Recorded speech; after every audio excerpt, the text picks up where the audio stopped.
बहुत बहुत स्वागत है बच्चों आप सभी का हिंदी मीडियम का इस नंबर 1 चैनल शुभम क्लास में। स्टूडेंट, आज का ये सेशन आप सभी के लिए बहुत महत्वपूर्ण होने वाला है, क्योंकि बहुत सारे स्टूडेंट को न्यूमेरिकल को लेके काफी समस्या है। बहुत सारे बच्चे ऐसा बोल रहे हैं कि सर न्यूमेरिकल में दिक्कत आ रही है।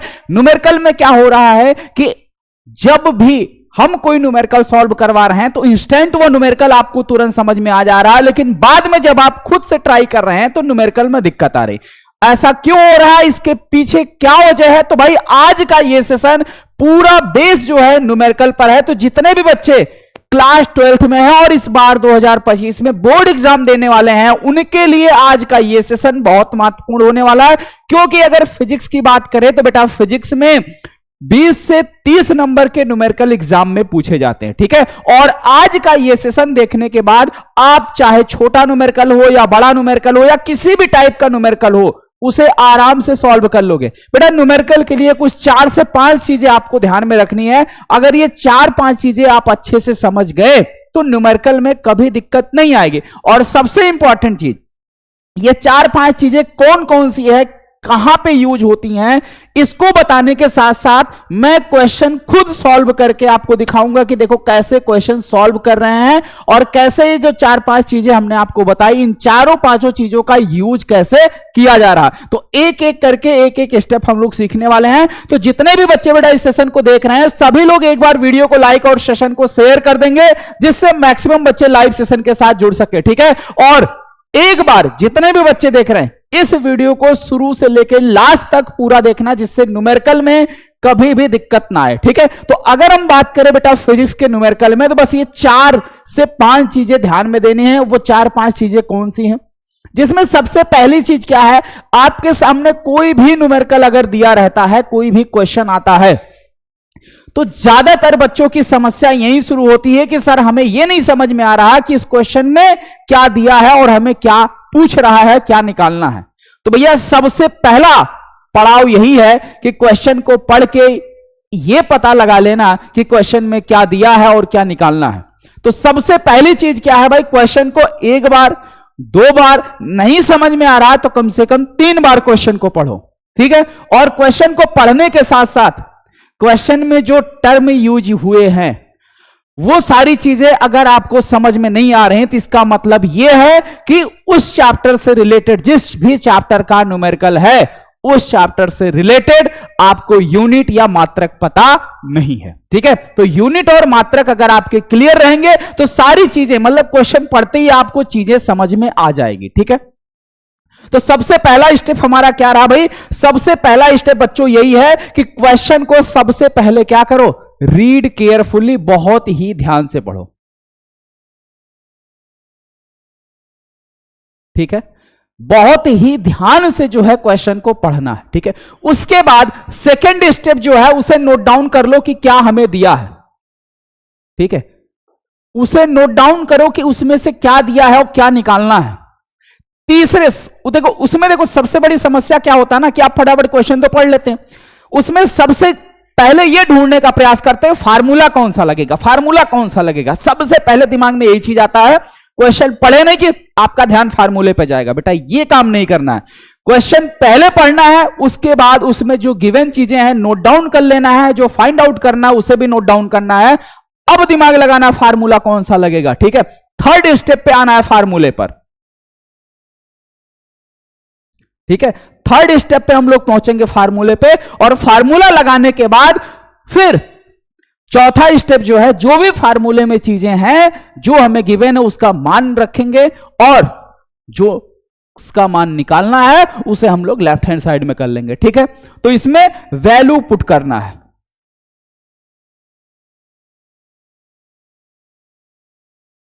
ठीक है, वैल्यू को पुट करना। और लास्ट जो है कैलकुलेशन है, कैलकुलेशन के साथ लास्ट में आप इसको यूनिट भी लिख लेना, ठीक है। कैलकुलेट करने के बाद जो आंसर आएगा उसमें हम क्या करेंगे, यूनिट को लिखेंगे। क्लियर है? अगर कोई यूनिट बन रहा है तो यूनिट जरूर लिखेंगे, और अगर नहीं 100% पता है तो ही लिखना, गलत यूनिट मत लिखना, यूनिट कभी गलत लिखना मत, ठीक है। और अगर आपसे डायमेंशन पूछिए तब ही डायमेंशन लिखिएगा। बहुत सारे बच्चे एक्साइटमेंट में आके बीमा भी लिख देते हैं। अगर आप लिख रहे हैं अच्छी बात है, लेकिन सही हो तभी लिखिए, अदरवाइज मत लिखिए। ये हम हमेशा बार बार कहते हैं कि गलत चीज आप मत राइट करिए, ठीक है। आ रही बात समझ में? और अगर सही आपने लिखा तो उसे जरूर अंडरलाइन करें, ठीक है। जैसे लास्ट में जो भी आपका रिजल्ट आता है, उस रिजल्ट को हमेशा, अगर सही रिजल्ट आ गया है तो उसे ऐसे क्या करना भाई, अंडरलाइन कर लेना। ऐसे क्या करना, अंडरलाइन कर लेना, मतलब उसे बॉक्स में हाईलाइट कर देना कि हाँ ये मेरा आंसर आया है। तो भाई अंदर अगर एक आध दो स्टेप कैलकुलेशन में या कुछ भी इधर उधर रहता है ना, तो उधर ध्यान नहीं जाता। लास्ट ध्यान जो है, जो चीज आप हाईलाइट करते हो उस पर पड़ता है। और अगर आंसर सही है, हाईलाइट आपने किया, खट से आपको पूरा नंबर मिल जाएगा। तो ये है तरीके भाई न्यूमेरिकल को करने का, ये सिंपल सा तरीका न्यूमेरिकल को करने का। अब देखिए इसी सिंपल तरीके से जितने भी न्यूमेरिकल आ रहे हैं, वो सारे न्यूमेरिकल कैसे एक एक करके मैं आप सभी के सामने सॉल्व करने वाला हूं। तो ठीक है, चलिए जितने भी बच्चे बेटे देख रहे हैं लाइक शेयर कर दीजिएगा। आइए अब इसी पे एक क्वेश्चन उठाते हैं फिर जो है। और अगर हम इस क्वेश्चन की बात करें तो बेटा क्वेश्चन हमने आपकी बुक वगैरह को देखा ही नहीं, हमने क्वेश्चन जो उठाया है वो आपके प्रीवियस ईयर क्वेश्चन पेपर से ही उठाया, ठीक है। आपके प्रीवियस ईयर क्वेश्चन पेपर से उठाया है, ये भी बता दे रहा हूं कौन से सेट से उठाया है मैंने question. Previous year question paper यानी कि 2024 का ये सेट 346 FY है।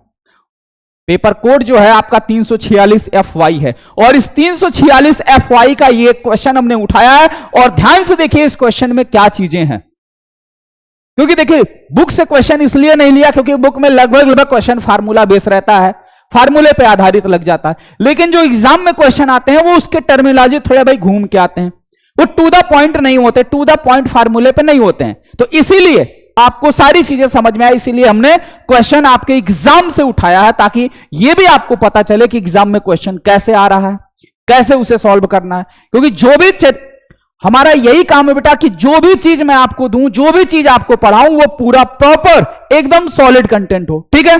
चलिए ध्यान दीजिएगा, तो एक बार लाइक और शेयर करिए। क्वेश्चन में कह रहा है C1 माइक्रोफैरड तथा C2 माइक्रोफैरड धारिता के दो संधारित्र को समांतर क्रम में जोड़ने पर तुल्य धारिता 20 माइक्रोफैरड है। मतलब कि दो संधारित्र दिए हैं, एक की धारिता C1 है, एक की धारिता C2 है। जब इन्हें हम समांतर क्रम में जोड़ते हैं तो इसकी तुल्य धारिता कितनी आ रही है, 20 माइक्रोफैरड। और यदि इन्हें हम श्रेणी क्रम में जोड़ते हैं तो इसकी तुल्य धारिता 4.8 माइक्रोफैरड आ रही है। तब आपसे पूछ रहा है कि C1 और C2 की धारिताओं का अनुपात ज्ञात कीजिए, जहां पे यह आपको दिया है कि C1 का मान बड़ा है C2 से, ठीक है। C1 और C2 का अनुपात तो ज्ञात करना, मतलब C1 बटे C2 हमें निकालना, C1 बटे C2 का मान हमें निकालना है, लेकिन C1 का मान बड़ा आना चाहिए। क्लियर है? तो यह क्वेश्चन कह रहा है। अब देखिए इसमें 60% बच्चे ऐसे हैं कि जो क्वेश्चन समझ गए, लेकिन ये जो ब्रैकेट में दिया ना, इस चीज को लेके कंफ्यूज हो जाते हैं, इस चीज को लेके जो है वो कंफ्यूज हो जाते हैं। क्वेश्चन तो समझ लिए कि हाँ ये काम करना है, लेकिन ये ब्रैकेट वाले चीजों को लेके कंफ्यूज रहते हैं, ठीक है। तो ब्रैकेट में जो दिया है उस पर क्या करना है, बस यही इतना काम करना है कि जो C1 C2 का मान आएगा उसमें ध्यान रखना कि C1 बड़ा होना चाहिए, ठीक है, बस और कुछ नहीं। अब आ जाओ भाई, क्वेश्चन तो हमने पढ़ लिया, पहला स्टेप अप्लाई करते हैं। क्वेश्चन पढ़ लिया, पहला स्टेप पूरा हो गया। सेकंड स्टेप नोट डाउन करते हैं, क्या दिया हमें, यह दिया है कि C1 प्लस C2 को अगर हम समांतर क्रम में जोड़ते हैं, ठीक है, तो C1 व C2 को समांतर क्रम में जोड़ने पर, समांतर क्रम में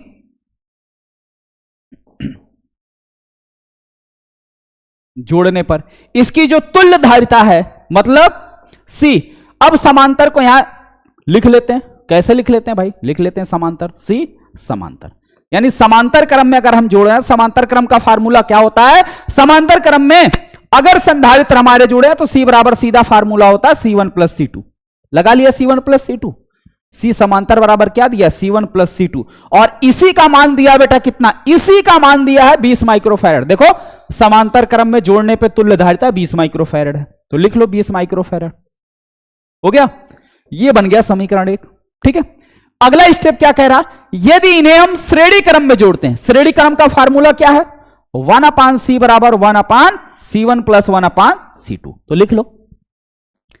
सेकंड वाला, जब C1 व C2 को श्रेणी क्रम में जोड़ा जाता है। कैसे जोड़ा जाता है?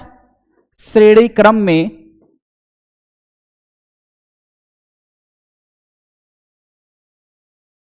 जोड़ा जाता है। ठीक है, जब इनको हम श्रेणी क्रम में जोड़ते हैं तो फार्मूला क्या होता? 1/C, मतलब यहां पे C कैसा है? ये श्रेणी क्रम वाला है। ठीक है, तो C श्रेणी बराबर 1/C1 प्लस 1/C2, और इसी का मान दिया कितना बेटा? कितना दिया है? 4.8 माइक्रोफैरड, तो ये हो जाएगा 1/4.8। अब देखिए यहां पे मिस्टेक करने का एक सबसे बड़ा चांस ये है कि आप सीधे सीधे क्या लिख दोगे? 1.8 लिख दोगे। ठीक है, सॉरी 1 नहीं, 4.8 लिख दोगे। क्यों? क्योंकि आप देखोगे भैया दिया हुआ तुल्य धारिता किसकी? श्रेणी क्रम में, तो यहां श्रेणी कहां है? 1/, में है, 1/, में है, नीचे है, तो यहां जो रिजल्ट दिया है वो भी 1/, में करके लिखेंगे। क्या करेंगे भाई? 1/, में करके लिखेंगे। ठीक है, अब बात समझ में आ गई। ये हो गया अपना समीकरण नंबर 2। समीकरण नंबर 2। तो अब बताओ यहां तक समझ में आया? पहला और दूसरा स्टेप दोनों क्लियर हुआ। पहले स्टेप में क्या किया? पहले स्टेप में हमने देखा कि क्वेश्चन को पढ़ा गया ध्यानपूर्वक, फिर सेकंड स्टेप में यह देखा गया कि जो चीज दिया है उसे नोट डाउन कर लिया, जो क्वेश्चन में दिया है उसको सेम टू सेम वैसे नोट डाउन किया गया। ठीक है, अब नोट डाउन करने के बाद अब यहां से देखो सॉल्व करने का तरीका। यहां C1 प्लस C2 दिया है, तो इसी को थोड़ा सा उठाओ, सेकंड वाले को। 1/C श्रेणी बराबर क्या है? 1/C1 प्लस 1/C2, यही है। ठीक है, अच्छा इसको सॉल्व करने के लिए क्या किया जाता है भाई? क्रॉस मल्टीप्लाई इसका इसमें, C2 प्लस C1 और नीचे C1 C2। ठीक है, अब इसी को क्या हो जाएगा? इसको हम C1 प्लस C2 लिख दें, कोई दिक्कत? अपान C1 C2, कोई समस्या नहीं है। और यह है क्या? 1/, श्रेणी। ठीक है, श्रेणी 1/, श्रेणी। अब देखो श्रेणी वाला आंसर दिया कितना? श्रेणी में दिया हुआ 4.8 दिया ना, 4.8, तो भाई श्रेणी की जगह 4.8 रख लो, आ जाओ। 1/4.8 इक्वल C1 प्लस C2 अपान C1 C2। ठीक है, आगे बात समझ में। अब समीकरण नंबर 1 से, समीकरण 1 से बेटा, समीकरण नंबर 1 ने क्या कहा है कि C1 प्लस C2 का मान कितना है? 20। C1 प्लस C2 का मान कितना है? 20 रख लो। C1 प्लस C2 का मान 20, यानी 1/4.8 बराबर C1 प्लस C2 ऊपर है, ऊपर रख लिया हमने 20 और नीचे हो गया C1 C2। अब इसे सॉल्व करने के लिए क्या किया जाता भाई? तिरछा गुणा कर दो, इसका इसमें C1 C2 हो गया इक्वल इसका इसमें 20 और गुणे 4.8। सॉल्व करो, 8 दूनी 16 के 6, ठीक, और 4 दूनी 8 1 9, एक अंक पे दशमलव, एक अंक पे दशमलव लग गया, तो C1 C2 का मान कितना आ गया? 96। C1 और C2 का मान कितना आ गया भाई? 96 आ गया। ठीक है, C1 C2 बराबर 96। ठीक, आगे बात समझ में। यह समीकरण नंबर हो गया 3, यह समीकरण नंबर हो गया 3। अब समीकरण 1 को ध्यान दो। समीकरण 1 ने क्या कहा भाई? समीकरण 1 ने कहा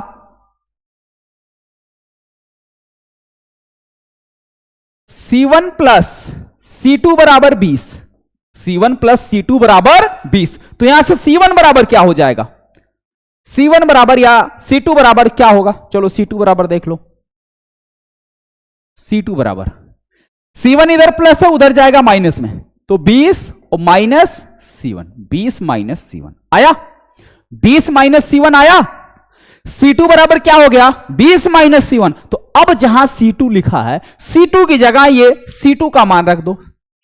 C2 का मान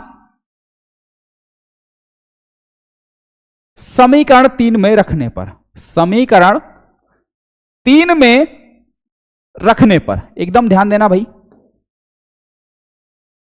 यह समीकरण 3 C1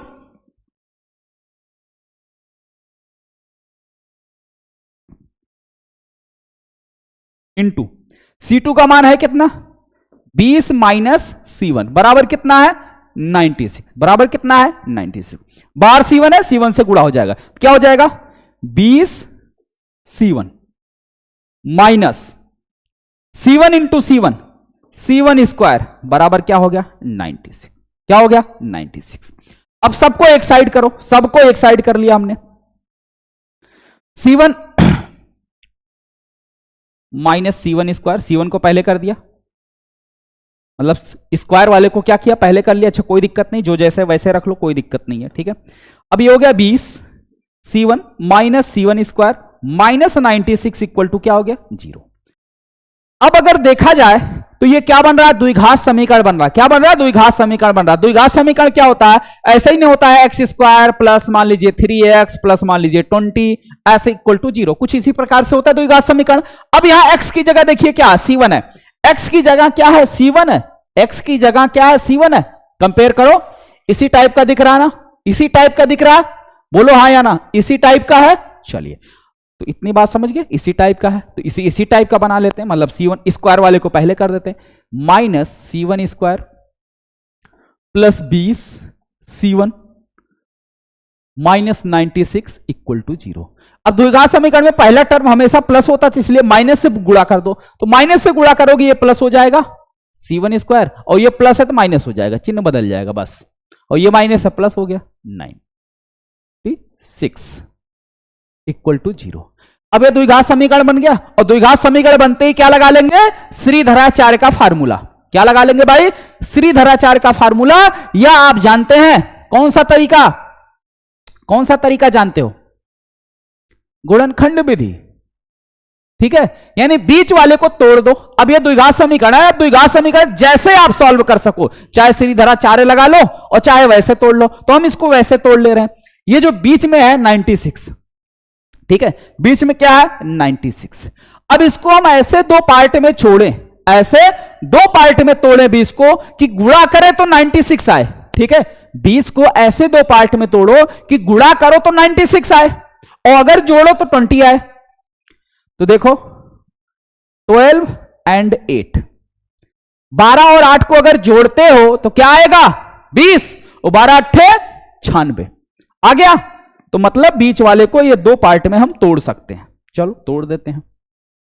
C1 स्क्वायर माइनस, अब ये माइनस है, 12 और 8 भी माइनस माइनस होंगे, क्योंकि -12 -8 तभी सेम चिन्ह होगा, तभी तो भाई जुड़ेगा। अगर एक को प्लस कर लिया एक को माइनस कर लिया तो घट जाएगा, तो सेम चिन्ह, माइनस है तो माइनस रहेगा।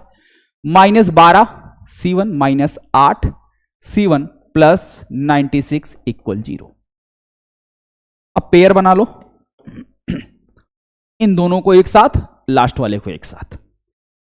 इन दोनों में क्या कॉमन है, इन दोनों में कॉमन क्या भाई C1 कॉमन है, तो C1 को ले लो कॉमन। यहां C1 स्क्वायर है तो एक C1 बाहर चला गया, तो अंदर बचा एक C1 माइनस, यहां बचा 12। यहां देखो, यहां से -8 कॉमन ले लो, -8, क्योंकि अब सोचोगे -8 कॉमन क्यों लिया जा रहा है। हम लास्ट वाले में से ऐसी चीज कॉमन लेते हैं कि जो पहले ब्रैकेट में बचा वही सेम चीज बचे।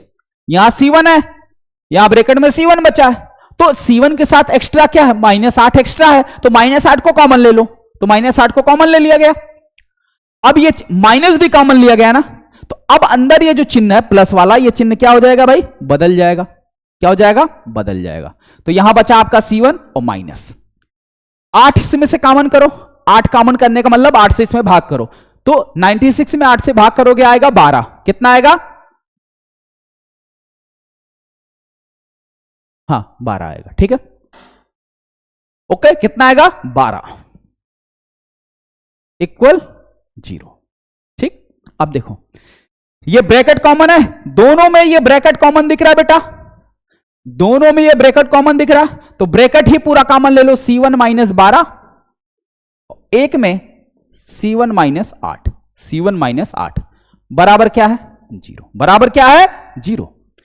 अब यदि या तो ये अलग 0 होगा या तो ये 0 होगा, दोनों में से कोई ना कोई एक ठो 0 होगा, तो यहां से C1 माइनस 12 बराबर अगर 0 करते हो तो C1 बराबर क्या आएगा 12। यदि C1 माइनस 8 इक्वल टू 0 करते हो तो C1 बराबर क्या आएगा 8 आएगा।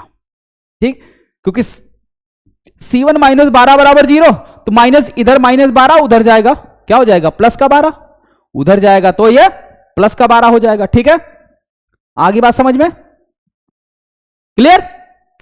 अब देखो क्वेश्चन ने क्या कहा, C1 का मान बड़ा होना चाहिए, तो इसमें सबसे बड़ा कौन है भाई C1, C1 बड़ा कौन है 8 वाला नहीं बल्कि 12 बड़ा, तो इसलिए हम C1 का मान क्या ले लेंगे 12 ले लेंगे। अब C1 का मान 12 मिल गया, अब C1 का मान उठा के यहां रख दो, C1 का मान उठा के यहां रख दो, C2 का मान आ जाएगा। अब देखो यदि C1 बराबर 12, तब एक तो समीकरण बनाए थे ना भाई, C2 बराबर 20 माइनस C1 से, C2 बराबर 8, C2 बराबर 8। और यदि C1 बराबर 8, क्योंकि C1 के दो मान है ना, तो दोनों को चेक करना पड़ेगा, तब C2 बराबर 20 माइनस C1 से, C2 बराबर 12, C2 बराबर 12। परंतु प्रश्न के अनुसार क्या कह रहा भाई, प्रश्नानुसार क्या हुआ, C1 greater than C2, C1 greater than C2, अतः C1 का मान क्या होना चाहिए 12 एंड C2 का मान क्या होना चाहिए 8। ठीक है, तो मतलब C1 का मान 12 होना चाहिए, बड़ा होना चाहिए। यहां पे देखो अगर C1 8 ले रहे हो तो C2 12 आ रहा, C2 12 आ रहा, जो कि प्रश्न के अनुसार काम बन नहीं रहा, क्योंकि C2 को छोटा होना पड़ेगा, और छोटा किस में हो रहा है, सिर्फ इसी में हो रहा है। तो हमारे काम का आंसर क्या भाई, हमारे काम का आंसर यही है, हमारे काम का आंसर ये है। हमसे पूछा क्या भाई, अनुपात पूछा है, C1 बटे C2 पूछा है, तो C1 बटे C2 बराबर क्या हो गया, C1 का मान 12, C2 का मान 8, 4 दूनी 8 और 4 तिहाई 12, कितना आ गया 3 बटे 2। यही हमारा क्या हो गया बेटा, आंसर हो गया, यही हमारा क्या हो गया, आंसर हो गया। क्लियर बात समझ में आई, जल्दी से भाई एक बार कमेंट करके बताओ, यस सर बात समझ में आ गई, जल्दी से एक बार सभी लोग कमेंट करिए, यहां तक क्लियर बात समझ में आ गई, हाँ या ना, जल्दी से एक बार बताइए भाई, जल्दी से बेटा सभी लोग एक बार बताओ, यहां तक बात क्लियर समझ में आई। ओके चलिए अब एक क्वेश्चन और कराता हूं,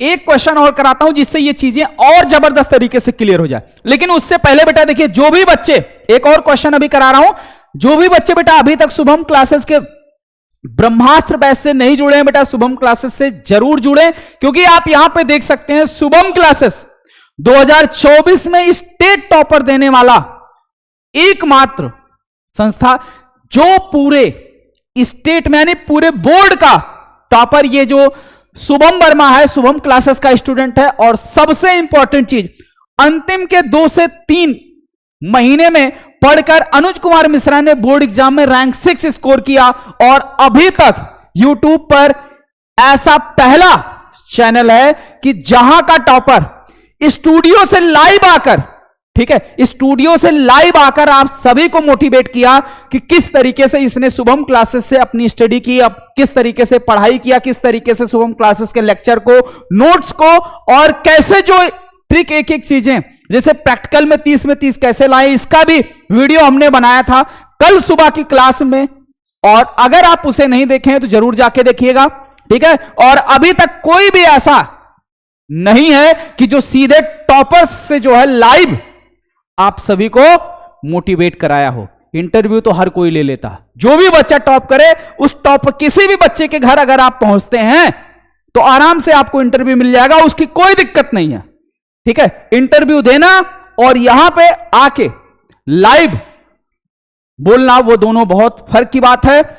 और आप सभी लोगों ने इस बच्चे से भी क्रॉस क्वेश्चन किए थे कि भैया कैसे पढ़ाई किया था, और इस बच्चे ने आप सभी के क्वेश्चन का आंसर भी किया था। ये लगभग ये सेशन बच्चे का 1 लाख से ज्यादा बच्चों ने देखा था। ठीक है, तो और ऐसे भाई 96 वालों की संख्या तो बहुत है, 96 वाले को इस बार भाई बारी आपकी एग्जाम में, और यही वो ब्रह्मास्त्र बैच है जिसकी फीस अभी मात्र 699 रुपए है। तो बिल्कुल बेटा देर नहीं करनी है, बैच से जुड़ना। जैसे ही बैच से जुड़ोगे तुरंत आपको 200 इंपॉर्टेंट क्वेश्चन का बुकलेट इस बार आपको तुरंत मिल जाएगा, क्योंकि पिछली बार 2024 में से इस बार नया आपको कुछ मिल रहा है। और नया क्या है?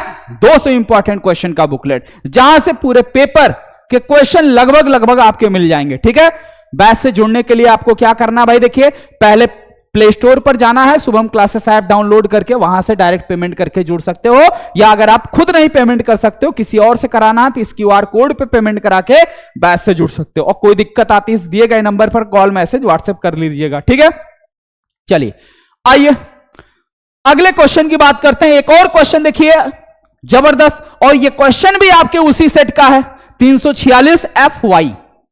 ठीक है, 2024 में ये आया हुआ सवाल है, और कौन से सेट में आया ये भी मैं आपको बता दे रहा हूं कि 346 FY का आया हुआ सवाल है। अब देखिए बेटा इसमें क्या है, इसमें कह रहा दिए गए परिपथ में प्रत्यावर्ती धारा सोर्स V इक्वल टू दिया हुआ है। ठीक, 282 साइन 100 पाई टी वोल्ट से प्रदर्शित है। स्रोत का आंतरिक प्रतिरोध 2000 ओम है। नहीं बेटा 2000 ओम नहीं होना चाहिए, 200 ओम होना चाहिए। एक सेकंड रुको, मैं ये चेक कर लेता हूं, क्योंकि क्वेश्चन जो है 2000 नहीं होना चाहिए। आपके प्रीवियस ईयर क्वेश्चन पेपर का ये सवाल है।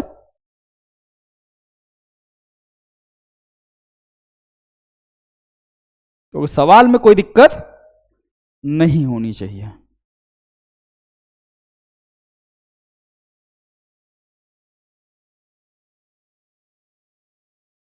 सही दिया भाई, बिल्कुल सही है। ठीक है, इसका जो आंतरिक प्रतिरोध है, आंतरिक नहीं है भैया, एक सेकंड, हां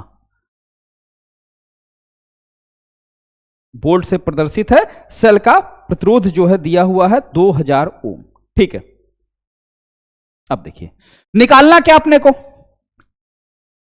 को निकालना जो है वो ये है कि स्रोत वोल्टेज का वर्ग माध्य मूल मान, स्रोत वोल्टेज का वर्ग माध्य मूल मान। तो स्रोत वोल्टेज है कितना, स्रोत वोल्टेज है कितना,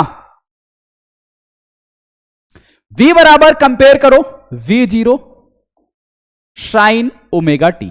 ठीक है, यहां से अगर कंपेयर करोगे तो V0 बराबर क्या हो जाएगा 282, ओमेगा बराबर क्या हो जाएगा 100 पाई।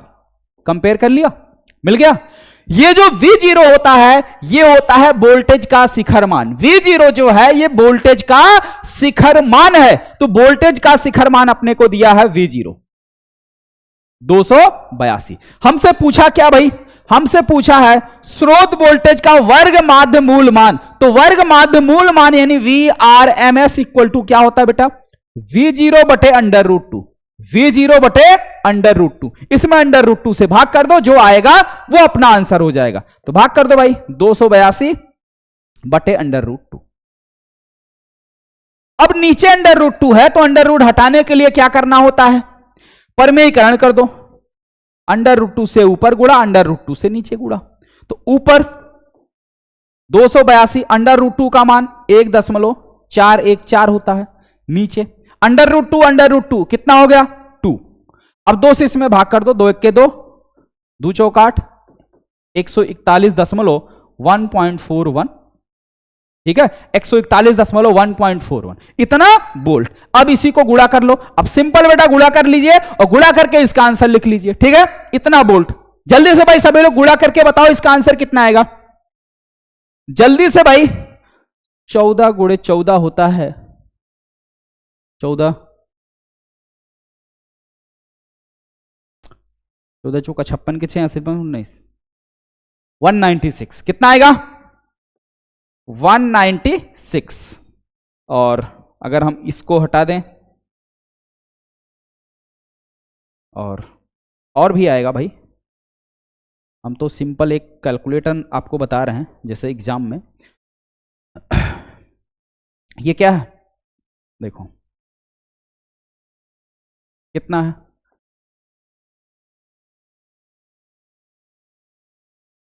एक 141 है। ठीक है, इधर और इधर कितना है 14.1 है। 14.1 है। तो अगर हम इसका लगभग वाला मान बताए थे, ठीक है, लगभग अगर इसको लिया जाए तो अगर हम इसको क्या लिख दें, इसको लिख दें 140, ठीक है, और इसको भी लिख दें कितना 14 नहीं कितना यार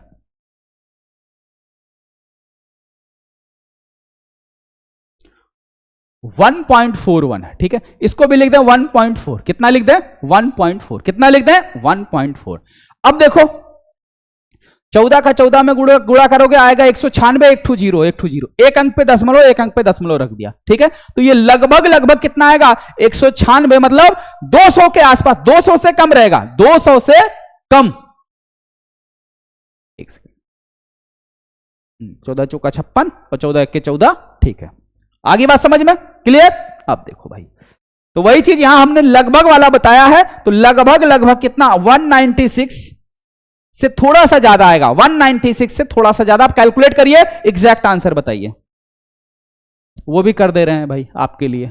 141 141 141 1 से गुणा करोगे, 4 से करोगे, 4 1 के 4, 4 चौक 16 के 6 और 4 1 के 4 1 5, ठीक है, फिर 141 1 8 8 9 1, कितना आया 1 2, 2 अंक पे दशमलव है, 1 2, 2 अंक पे दशमलव, 198.81 198.81 ये अपना एग्जैक्ट आंसर आया, इतना बोल्ड, ठीक है, तो एग्जैक्ट आंसर कितना आ गया 198, और ये कितना आया था लगभग वाला, ठीक है। तो आगे बात समझ में, या फिर आप यहां पे छोड़ देंगे तब भी आपका आंसर सही माना जाएगा, कोई दिक्कत नहीं है, ओके, इतना बोल्ड हो गया। अब आगे देखिए क्या पूछा है, परिपथ का प्रेरण प्रतिघात, परिपथ का प्रेरण प्रतिघात, क्या पूछा है प्रेरण प्रतिघात, और प्रेरण प्रतिघात को लिखते किससे हैं एक्सएल से। एक्सएल बराबर होता क्या है omega into L, omega into L. L का मान कितना दिया अपने को, एल का मान देखो दिया भाई, एल बराबर दिया है 40 अपान पाई हेनरी, ठीक है, 40 बटे पाई, ठीक है, 40 अपान पाई हेनरी, कितना दिया है एल का मान, हाँ 40 बटे पाई, तो एल बराबर दिया है 40 अपान पाई इतना हेनरी। तो अब रख लो, ओमेगा का मान निकाले हो ना 100 पाई, तो एक्सएल बराबर ओमेगा की जगह 100 पाई इंटू एल की जगह 40 बटे पाई, ठीक। अब ये पाई पाई कैंसिल हो गया, 40 गुणे 100 यानी कि 4000, ठीक है, और इसका जो मान होता है ये क्या होता है भाई ओम, ठीक है, इतना ओम, ठीक है, क्योंकि प्रेरण प्रतिघात है, प्रेरण प्रतिघात का मान जो है इतना ओम, क्लियर है। और क्या पूछा है परिपथ की प्रतिबाधा, परिपथ की प्रतिबाधा, तो परिपथ की प्रतिबाधा यानी कि Z इक्वल टू पूछा है, Z बराबर फार्मूला होता है √r² plus XL minus X C का whole square, X L minus X C का होल स्क्वायर। एक्ससी बराबर क्या होता है 1 upon omega C, 1 upon omega C. Omega का मान आपने निकाल लिया, सी का मान देखो यहां दिया हुआ, सी का मान यहां दिया हुआ, ठीक है, सी का मान यहां रख दिया हुआ, सी का मान कितना दिया 10 बटे पाई, तो ये रख लो भाई 1 अपान 100 इंटू 10 बटे पाई, 100 पाई, पाई से पाई कैंसिल हो गया, आया कितना 1 अपान 1000, 1 अपान 1000 मतलब 10 की पावर -3, कितना आ गया 10 की पावर -3 आ गया, एक्सी भी आ गया। अब इसी में मान रख लो, आर का मान आपको दिया है, एक्सएल का मान हमने निकाल ही दिया है, सबको रख के बेटा अंडर रूट ले लो, जितना आएगा उतना ओम, ये अपना आंसर हुआ। तो कैलकुलेट करके भाई बताइए कितना आंसर हुआ, ठीक है, आगे बात समझ में। और देखिए इसी के साथ, ठीक है, एक और क्वेश्चन भी है आपके इसी सेट का 2024 का एक और क्वेश्चन देखिए, यहां हमने आपके सामने लिया। क्वेश्चन क्या कह रहा है कि दिए गए परिपथ की सहायता से धारा I1 I2 व I के मान ज्ञात कीजिए, यानी I का मान निकालना, I1 I2 का भी मान निकालना, I मतलब कुल धारा, I1 निकालना है और I2 का मान। अब इसमें किरचॉफ का नियम लगाना, आराम से जो है इसको कैलकुलेट कर लीजिएगा, हो जाता है अच्छी बात है, नहीं आता है तो कमेंट सेक्शन में बता देना। अब जो फार्मूला, जो रणनीति मैंने आपको बताई क्वेश्चन लगाने के लिए, इसी तरीके से आगे के क्वेश्चन को ट्राई करो, और अगर कोई समस्या आती है, ठीक है, तो वो चीज आप कमेंट सेक्शन में, और सबसे इंपॉर्टेंट चीज आप सभी लोगों के लिए चैप्टर नंबर 1 से लेकर चैप्टर नंबर 8 तक फिजिक्स के फार्मूले का फ्री पीडीएफ शुभम क्लासेस के ऐप पर पड़ा हुआ, ठीक है। चाहे आप पेमेंट किए हो या ना किए हो, फार्मूले का जो फ्री पीडीएफ है वो ऐप पर पड़ा हुआ है। स्टडी मटेरियल वाले सेक्शन में चले जाना, ठीक है, वहां पे आपको फ्री में मिल जाएगा। आराम से फार्मूला याद कर लीजिए, या याद करने से अच्छा जो ट्रिक मैंने आपको बताया है, जब अपने जहां भी आप आसपास सोते हैं, एक एक चैप्टर का, ठीक है, फार्मूला सीट लगाइए, पहले उठते जागते बैठते जब भी सोइए नजर पड़ी, अच्छा इसका फार्मूला ये होता, एक हफ्ते के अंदर आपका चैप्टर 1 तैयार हो जाएगा। ऐसे ऐसे बार बार उसको रिपीट करिए, चैप्टर 1, 2, 3, बार बार सारे चैप्टर के फार्मूले आपको याद हो जाएंगे। फिर आपको सोचना नहीं पड़ेगा क्वेश्चन लगाने के लिए कि कौन सा फार्मूला लगाएं। फिर बिल्कुल जिस तरीके से क्वेश्चन पढ़ते तुरंत मेरा माइंड काम करता है, अच्छा ये फार्मूला लगेगा, ये यहां से होगा, वैसे ही आपके दिमाग में भी सारी चीजें शुरू हो जाएगी, ठीक है। तो चलिए आज के सेशन को हम लोग यहीं पर एंड करते हैं, और कमेंट सेक्शन में जरूर बताना कि आज का ये सेशन आप सभी को कैसा लगा, ठीक है। और कोई दिक्कत आती है न्यूमेरिकल में, अब भाई देखिए आपके न्यूमेरिकल के लिए हमने एक दिन डिसाइड कर लिया है, एवरी संडे, ठीक है। एवरी संडे का जो दिन है वो आपके लिए न्यूमेरिकल डे कर ही दिए हैं, तो हर संडे आपको फिजिक्स के न्यूमेरिकल चैप्टर वाइज मिलने शुरू हो जाएंगे। हर संडे 2-2 चैप्टर लेके चलेंगे, ठीक है। ओके, ठीक है, थैंक यू।